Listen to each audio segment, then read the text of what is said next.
सुविधारे सरकारଙ୍କ मागणा rail यात्रा। भारतीय rarer second AC coach रे आजीवन मागणा यात्रा सुविधा।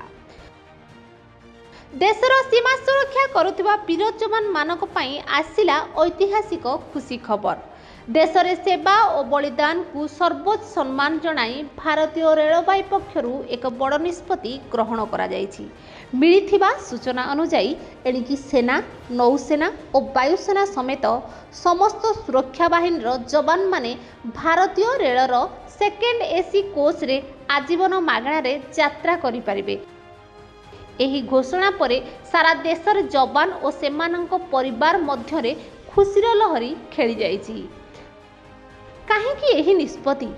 देशर सुरक्षा पाई जवान माने दिन राति कठोर परिश्रम करिसंती। प्रबल ठंडा, गरम और प्रतिकूल परिस्थिति भी सेमाने देशर सेवारे नियोजित रहुछंती। सेमानक त्याग को सम्मान जणाइबा पाई सरकारक तरफरु एही पदक्षेप निया जाइछि।